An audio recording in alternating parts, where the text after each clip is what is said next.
Ẹ kú àsìkò yìí o. Ìròyìn lérèfé láti ẹnu ọmọ yín ìyáàfin Lydia Ọ̀bọ̀fálẹ́yẹ.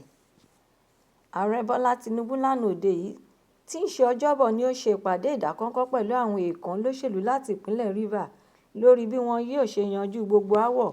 ìfáǹfà rògbòdìyàn tí ó ti ń kájọ tí ó sì tún ń bá wọn àti ìpínlẹ̀ náà fínra. Díẹ̀ lára àwọn olóṣèlú jàǹkànjàǹkàn ti ìpínlẹ̀ Rivers náà tí ààrẹ bá ṣe ìpàdé alátìlẹ̀kùn mọ́rí náà ni gómìnà ìpínlẹ̀ náà tí ààrẹ ní kí ó lọ rọ́kúnlé ná, Siminalayi Fubara, mínísítà fún ìlú Àbújá Nyesom Wike, agbẹnusọ fún ilé ìgbìmọ̀ aṣòfin ti ìpínlẹ̀ náà Martins Amaewhule àti àwọn mìíràn tí ó jẹ́ ọmọ ẹgbẹ́ aṣòfin. Gbogbo wọn náà ló péjọ sí ilé ààrẹ tí ó wà ní ìlú Àbújá. Ìròyìn náà tún wá pè wá sí ìrántí bí ààrẹ ṣe kéde ìjọba pàjáwìrì ní ọjọ́ 18 oṣù kẹta ọdún 2025 March 18, 2025 ní ìpínlẹ̀ náà. Nínú ìkéde ìjọba pàjáwìrì náà ni ààrẹ ti pàṣẹ fún gómìnà Fubara, igbákejì rẹ̀ Ngozi Odu àti gbogbo àwọn ọmọ ilé ìgbìmọ̀ aṣòfin ti ìpínlẹ̀ náà láti lọ rọ́kúnlé ná nítorí wọn kò pèsè ààbò tó péye tí wọn kò sì tún fọwọ́sowọ́pọ̀ pẹ̀lú ara wọn láti ṣiṣẹ́ takuntakun nípò tí àwọn ọmọ ìpínlẹ̀ náà yàn wọ́n sí. Ìpàdé tí ó wáyé ní Ọjọ́bọ̀ náà jẹ́ láti ṣe ìlàjà pẹ̀lú ara wọn. Ìwé ìròyìn Punch ṣe àkọsílẹ̀ rẹ̀ wípé Fubara, Amaewhule àti àwọn aṣòfin ìpínlẹ̀ náà tí inú ń bí padà sọ̀rọ̀ papọ̀ nígbà tí wọ́n pàdé ní ìlú Àbújá àti pé ìpàdé náà parí pẹ̀lú ayọ̀ àti ìdùnnú ohun ẹ̀rín. Ẹ̀kúnrẹ́rẹ́ ìròyìn náà wà nínú ìwé ìròyìn Punch àti Daily Post. Fífi ọwọ́ ara ẹni gba ẹ̀mí ara ẹni jẹ́ ìwà ọ̀daràn, ìwà tí kò bá òfin mu lórílẹ̀-èdè Nàìjíríà. Bí ó tilẹ̀ jẹ́ wípé wíwu irú ìwà yìí jẹ́ ṣíṣẹ̀ sófin, síbẹ̀ kò dá ọ̀pọ̀lọpọ̀ ọ̀dọ́ dúró tí kò sì tún so wọ́n lọ́wọ́ kọ́ láti má máa hu irú ìwà bẹ́ẹ̀. Ní òwúrọ̀ ọjọ́ Ajé ní agbègbè Gada Alado tí ojú ọ̀nà Zaria ní ìpínlẹ̀ Kano ní ọ̀dọ́mọkùnrin langba kan tí kò tíì ju ọmọ 20 ọdún 19 years, ẹni tí gbogbo ènìyàn mọ̀ sí Ibrahim Abubakar, ni ó gun orí òkè pátákó ńlá atọ́nà lọ tí ó sì ń pariwo wípé òun yóò gba ẹ̀mí ara òun àyàfi tí gbajúmọ̀ orí ẹ̀rọ TikTok Abdul bá fara rẹ̀ hàn níbi tí òun wà náà nìkan ló lè mú kí òun sọ̀kalẹ̀ lórí pátákó atọ́nà náà. Ọ̀dọ́mọkùnrin náà sọ pé ọmọ ìpínlẹ̀ Adamawa ni òun ṣe ni ó dúró sórí òkè igi pátákó atọ́nà náà fún ọ̀pọ̀lọpọ̀ wákàtí. Ó sì ń dá sọ̀rọ̀ fúnra rẹ̀ tí gbogbo ènìyàn sì tún péjọ sábẹ́ láti wòran lábẹ́ igi pátákó atọ́nà náà. Ẹni tí ìṣẹ̀lẹ̀ náà ṣojú rẹ̀ sọ̀rọ̀ wípé ṣe ni gbogbo agbègbè náà kún fún ọ̀pọ̀lọpọ̀ èrò tí ẹ̀rù ohun ìbòjó kún ọ̀pọ̀lọpọ̀ ọkàn àwọn ènìyàn débi wípé gbajúmọ̀ orí ẹ̀rọ TikTok náà farahàn níbẹ̀. Nígbà náà ni ọ̀dọ́mọkùnrin náà tó wá sọ̀kalẹ̀ láyọ̀ àti àlàáfíà. Lẹ́yìn náà ni DSP Hussein Abdullahi wá sọ pé ìṣẹ̀lẹ̀ náà ti wá gbòde kan káàkiri orílẹ̀-èdè Nàìjíríà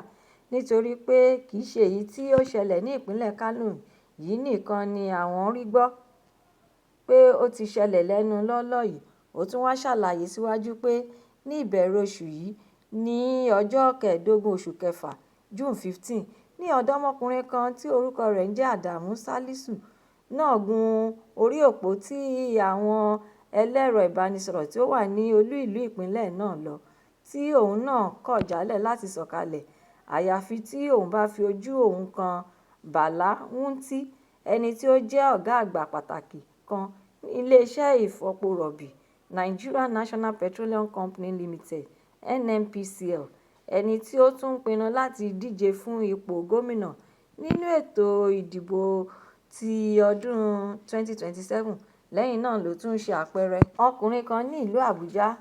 Shaibu Yusuf, tí òun náà wá láti ìlú Maiduguri ní ìpínlẹ̀ Borno, ni òun náà mú orí òkè ibi tí iléeṣẹ́ ìròyìn ti ASO rédíò àti TV èyí tí ó wà ní orí òkè Camp Tape gùn ní ọdún 2024 tí òun náà sì ń pariwo wípé ṣe ni òun yóò gba ẹ̀mí ara òun tí ìjọba àpapọ̀ kò bá dá ètò ìlànà òfin tí wọ́n ṣe lórí yíyọ owó ìrànwọ́ tí wọ́n ń san lórí epo bẹtiró padà, nítorí pé yíyọ tí wọ́n yọ owó ìrànwọ́ epo bẹtiró náà kúrò ti mú kí ìnira bá ọrọ̀ ajé tí ó sì tún ti sọ ìyà di púpọ̀ fún gbogbo àwọn ọmọ orílẹ̀-èdè Nàìjíríà. Amòfin Abdulrahman Yusuf, ẹni tó tún ṣe iṣẹ́ amòfin rẹ̀ pẹ̀lú iléeṣẹ́ Smart Solicitor, ń bá àwọn akọ̀ròyìn ìwé ìròyìn Daily Post sọ̀rọ̀ wípé ìjìyà ńlá wà fún ẹnikẹ́ni tí ó bá gba ẹ̀mí ara rẹ̀ nínú ìwé òfin ti orílẹ̀-èdè yìí. Nítorí ìdí èyí, òun mọ̀ pé ìjìyà tí ó wà fún irú ọ̀ràn náà yẹ kí ó dín ìwà gbígba ẹ̀mí ara ẹni náà kù. Ṣùgbọ́n bí òun ṣe ń wòye bí àwọn ọ̀dọ́mọkùnrin ṣe ń gba ẹ̀mí ara wọn náà kàn ń pọ̀ sí i, ó wá gba gbogbo ènìyàn nímọ̀ràn láti máa túbọ̀ polongo àti ṣíṣe ìkéde àwọn ìjìyà àti ètò tó wà fún ẹnikẹ́ni tí ó bá hu irú ìwà náà. Ẹ̀kúnrẹ́rẹ́ ìròyìn eléyìí náà wà nínú ìwé ìròyìn Daily Post. Amòfin Ọláòjó Tèmítọ́pẹ́ Vincent, ẹni tí ó fi orílẹ̀-èdè Canada ṣe ibùgbé tí ó sì tún jẹ́ adarí iléeṣẹ́ White Rock Energy Resources, ti bu ẹnu àtẹ́ lu ìkọlùkọgba ohun ìpànìyàn nípakúpa tí ó wáyé ní ìlú Yelewata ní ìjọba ìbílẹ̀ Guma ní ìpínlẹ̀ Benue. Ni ó ṣàpèjúwe ìṣẹ̀lẹ̀ náà gẹ́gẹ́ bí ìwà àìlọ́pọlọ, ìwà ẹranko èyí tí kò yẹ kí ó máa farahàn ní àwùjọ àwọn ọ̀làjú. Ó tún wá fi ẹ̀mí ìbánikẹ́dùn rẹ̀ ránṣẹ́ sí gbogbo ìdílé, ẹbí, ará àwọn tí ìṣẹ̀lẹ̀ náà kàn, nítorí wípé ìpànìyàn ní ìpakúpa náà tí ó mú ẹ̀mí àwọn ènìyàn tí ó lé ní 200 lọ tí ó sì tún sọ ọ̀pọ̀lọpọ̀ di aláàbọ̀ ara yìí ti mú kí ọ̀pọ̀lọpọ̀ ilé di ahoro, opó àti ọmọ òrukàn. Ó wá pe ìjọba àpapọ̀ láti san owó fún àwọn ìdílé kọ̀ọ̀kan tí ìṣẹ̀lẹ̀ náà kàn, kí wọ́n sì tún rí dájú pé wọ́n ṣe ìdájọ́ òdodo àti kí gbogbo dúkìá àwọn olùgbé náà kó di títúnṣe àti kíkọ́. Ó tún wá bu ẹnu àtẹ́ lu àwọn òṣìṣẹ́ elétò ààbò nípa àìtètè kojú ìṣẹ̀lẹ̀ náà nígbà tí ó kọ́kọ́ bẹ̀rẹ̀ àti lẹ́yìn rẹ̀. Ó tún wá rọ àwọn olóyè àti àwọn olórí ìlú náà láti tètè ṣe àwárí àwọn ọ̀daràn náà kí wọ́n sì tún rí pé ìdájọ́ òdodo wáyé láti lè dènà irú ìṣẹ̀lẹ̀ búburú náà lọ́jọ́ iwájú. Ẹ̀kúnrẹ́rẹ́ ìròyìn eléyìí náà wà nínú ìwé ìròyìn The Nation. Gẹ́gẹ́ bí gbogbo àgbáyé ti ń ṣàmì ayẹyẹ gbígbógun ti àṣìlò oògùn àti egbòogi olóró International Day Against Drug Abuse and Illicit Trafficking, ní àwọn ẹgbẹ́ ṣíṣe àti pípò oògùn ti orílẹ̀-èdè Nàìjíríà, Association of Community Pharmacists of Nigeria (ACPN) ti tètè pe ìpè síta láti fi òpin sí àṣìlò oògùn àti lílo egbòogi olóró ní orílẹ̀-èdè Nàìjíríà. Ìpè yìí wáyé nínú ìwé tí alága àpapọ̀ ẹgbẹ́ ACPN, Eze Ambrose Nwoyekama, bu ọwọ́ lù tí ó sì fi ránṣẹ́ sí àwọn akọ̀ròyìn láti fi sààmì àyájọ́ ọjọ́ yìí lágbàáyé. Nínú rẹ̀ ló ti ṣàpèjúwe lílo egbòogi oògùn olóró àti àṣìlò oògùn náà gẹ́gẹ́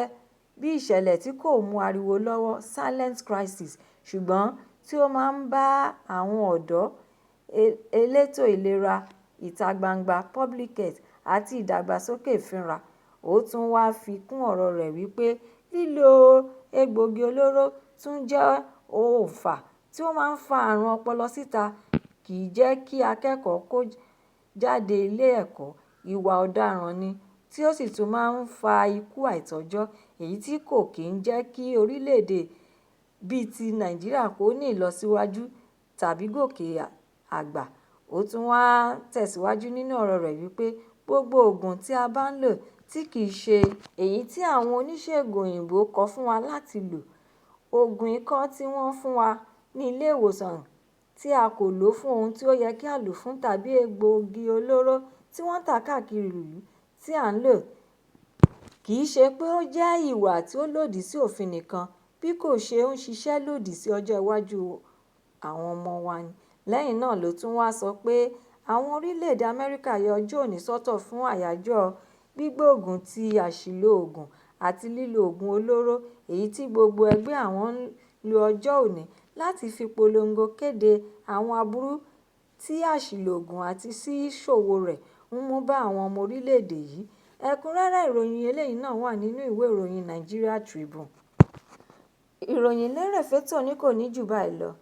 Ẹ tún pàdé mi lọ́la fún àkọ́tún ìròyìn lérèfé mìíràn láṣẹ Èdùmàrè. Ẹ ṣé tí ẹ ti gbọ́ mi. Ẹ má ṣe aláìlọ kàn sí YouTube channel ìròyìn lérèfé kí ẹ subscribe kí ẹ bá lè ní àǹfààní láti máa gbádùn ìròyìn lérèfé náà síwájú àti síwájú sí i. Ẹ ṣé mo dúpẹ́ o. Ó dàbọ̀.